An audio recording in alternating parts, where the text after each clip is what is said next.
Welcome to Lunch with Leaders, the podcast where we explore what it truly takes to lead, thrive, and create lasting impact.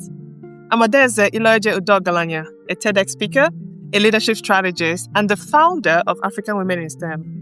While many episodes feature conversations with innovators, trailblazers, and leaders from around the world, today's episode is a solo reflection, a space for us to slow down and explore a leadership, visibility, or career insight together. These episodes are designed to help you learn, unlearn, and walk away with grounded perspective and practical takeaways you can apply in real life. So if you're ready to lead with intention, if you're ready to amplify your voice, and if you're ready to grow with clarity over time, you are in the right place. Let's get into today's episode. Welcome to Lunch with Leaders, the podcast where we explore what it truly takes to lead, thrive, and create lasting impact. I'm Adaeze Iloeje-Udeogalanya, a TEDx speaker, a leadership strategist, and the founder of African Women in STEM. While many episodes feature conversations with innovators, trailblazers, and leaders from around the world, today's episode is a solo reflection, a space for us to slow down and explore a leadership, visibility, or career insight together. These episodes are designed to help you learn, unlearn, and walk away with grounded perspective and practical takeaways you can apply in real life. So, if you're ready to lead with intention, if you're ready to amplify your voice, and if you're ready to grow with clarity over time, you are in the right place. Let's get into today's episode. How many times have you been passed over for a promotion or not given the raise or not given the project that you actually look forward to working on, even though you were more than qualified for it? Once, twice, I mean, maybe 10 times is extreme, or maybe it's not. Because if you had a really long career, you may actually count more than once or twice that you were passed over or not given the promotion raise or project that you thought you deserved and were qualified for. An interesting thing is that at each one of these times that you were passed over for the promotion, for the raise, for the project, you felt that you did everything that you were supposed to do. Because every woman in STEM, by default, works harder because you have to. There's an unspoken rule, but you kind of have to prove yourself. You kind of have to almost prove that you deserve to be in that space where there are so few of you. And then every time you sit down and have some kind of assessment or review, you're given the feedback, you take the feedback, you implement it, you work even harder, and you come back again expecting to get what you want. And yet someone else gets it instead of you. So here's what I want to add to the conversation today. Something that maybe people talk about it, but I don't think we're talking about it enough. So right now, the world of work is changing. If you look at the news every single day, something develops that actually makes you wonder if you stand a chance. Last week, OpenAI launched their own consulting company. A couple of weeks ago, like last month or so, I listened to this podcast where they were asking the question, is consulting dead?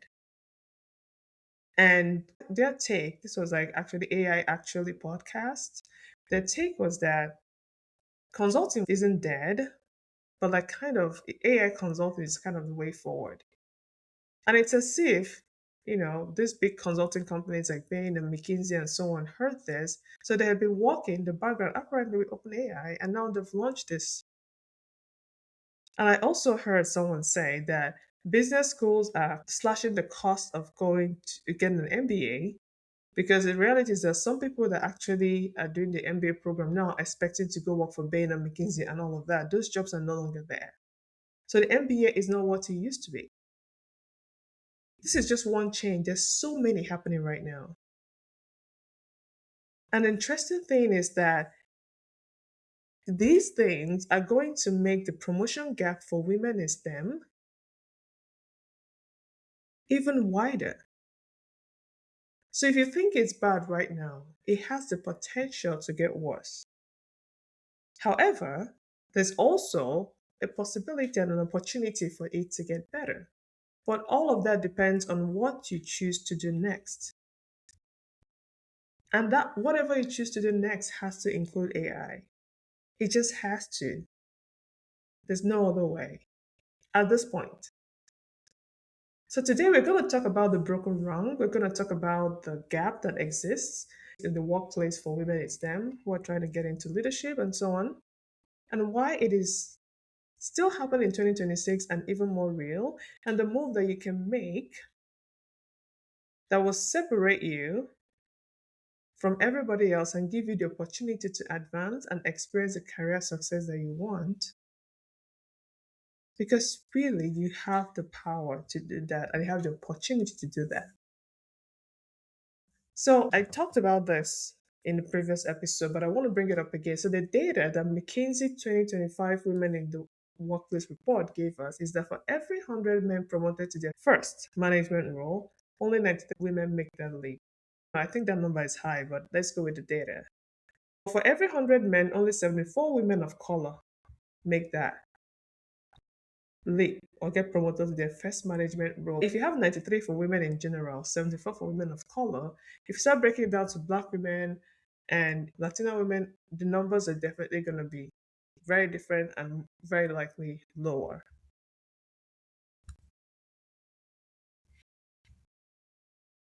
So the broken rung is not new, the gap is not new. What is what's new? Data has shown that only 21% of women are encouraged by their managers to use AI tools at work, and that's compared to 33% of men. And if you think everybody is using AI, apparently not. Because one of the things that comes up every single time, because I host AI roundtables and I don't have AI conversation, one thing that always comes up every single time for most people is that I don't know what to use because I don't use XYZ at work. Or maybe in some workplaces, some people get to use AI, the rest of the world don't. So, but when employees are encouraged to use AI, they are 50% more likely to actually use it, which means that they're building skills, saving time, demonstrating strategic thinking, and becoming more visible as leaders in the process. So, what this means is that the 21% of the women that are encouraged by their managers to use AI are 50% more likely to use it, and that much more likely to succeed and get what they want in their career. But what happens to the women that are not part of the 21%? Because that's a large number, 79%. So if you're not leveraging AI, you're going to find yourself falling behind.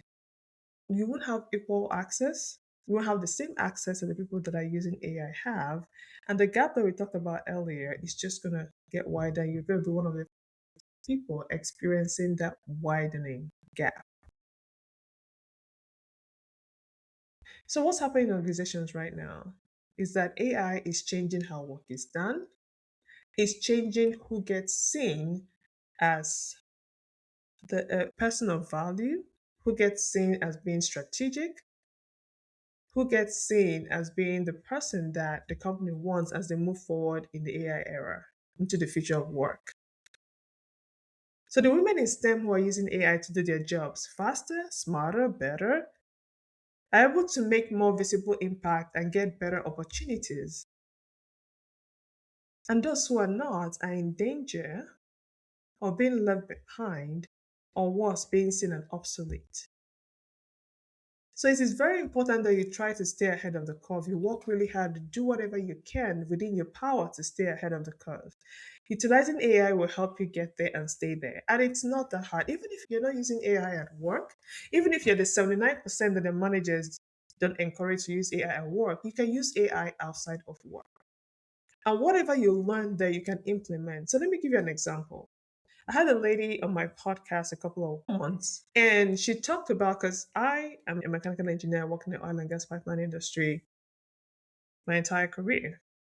So she talked about when you use AI for your personal work. Let's say you're using it to manage projects at home. You're using it to plan things around the house, around what your family is doing, maybe a vacation, maybe kids' activities. You're taking pictures and asking ChatGPT, this is the problem I have, how do I solve it?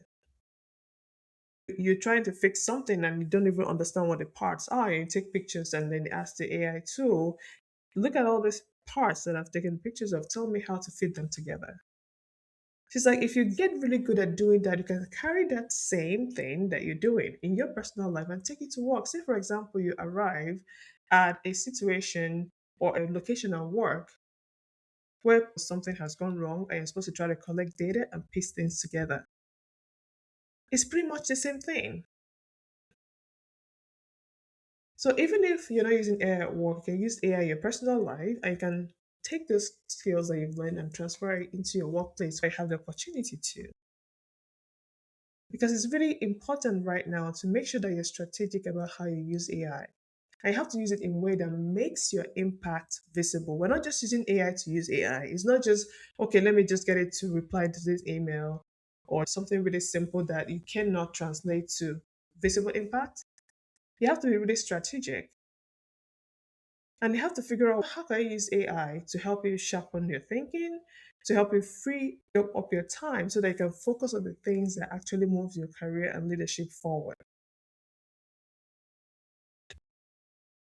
So today I want to talk about I'm going to give you something more than I usually give you. So at this stage in the podcast, I'll tell you the one thing that you're going to do for the week. And the reason I do the one thing is that I believe that action is very important to take action. And action helps you progress and helps you learn and helps you move forward and helps you get more confident and helps you get the things that you want. So, because I always want you to be able to take action, I always talk about the one thing so that at least you have one thing you're focusing on that you definitely can get to do for that week. But today, I'm going to go a little step further and I'm going to give you more than the one thing. This may not be the only time I do it, but I feel like it's really important for us to kind of go beyond that. So, I'm going to give you a framework today that's going to help you start using AI, start implementing it in the work that you do so they can have an edge in your career and position yourself for your next opportunity. So the first thing you do in this framework is a four-part framework. So the first thing you want to do is to audit where you are with AI. If you want to be strategic with how you use AI, you need to know where you are today, not where you think you are. So audit your daily tasks, understand where you're spending a good amount of time, understand what can be optimized with AI. You can start with something as simple as email, for example, but you have to figure out what are the processes that you utilize to do your work on a regular basis and figure out how to build workflows around that. I mean, there are other levels, but you can start with something really simple. During the audit, what do you do? How do you do your work? What's the flow? And then once you know that and once you have that, you can see how you can use AI to optimize the process and save you a lot of time and allow you to focus on things that will give you higher leverage.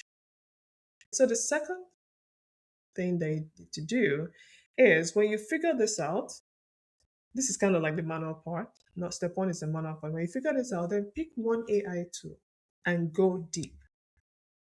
It's really very difficult to do this, especially because there are all kinds of tools.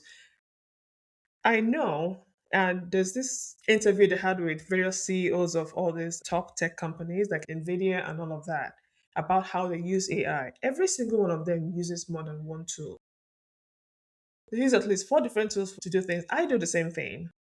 Like I use Perplexity for one thing, I use Grok for another, I use Claude for a different thing, I use ChatGPT. So for Perplexity, if I want to do deep research and I want to be able to get all the references and data that go with that, Grok, if I want to find out information that is very recent, say I want to talk to a company and I want to find out for the thing I'm trying to talk to them about, have they done anything in that recently?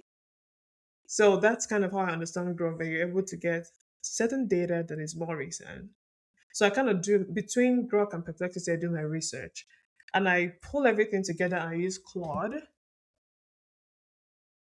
to pull it together and write it in the way that I want. I also use chat. Some people use Gemini, the other people apply chat and things like that. So there are ways that use different types of AI to do your work. But for now, if you're just starting, pick one tool and go deep. Because when you try to master everything, you master nothing. So find out which of these AI tools is most relevant to the work that you do right now. Whether it's analysis, communications, research, or decision support, figure it out and then go deep and learn how to use it very well. Because the thing about AI is it's kind of, this is the term that we use in my industry and we use it everywhere else. It's garbage in, garbage out. So you have to train the AI so that you can do good work with it. Because if you don't, you can put in whatever information you want. What you're going to get will never be good enough, or at best, it will sound like everybody else. So pick one tool and go deep. So the first thing you do is to audit where you are. Secondly, pick one tool and go really deep. And then the third thing you do is to make your impact visible. So when you pick one tool, gone deep, use it to do your work faster, smarter, better. Tell someone about it, preferably your managers or somebody that is skip level leader as well. Bring it up in a meeting, bring it up in a one-on-one, bring it up, when you're hanging out in the kitchen trying to make coffee, getting your lunch almost in the microwave. How has this AI tool saved you time? And time equals money.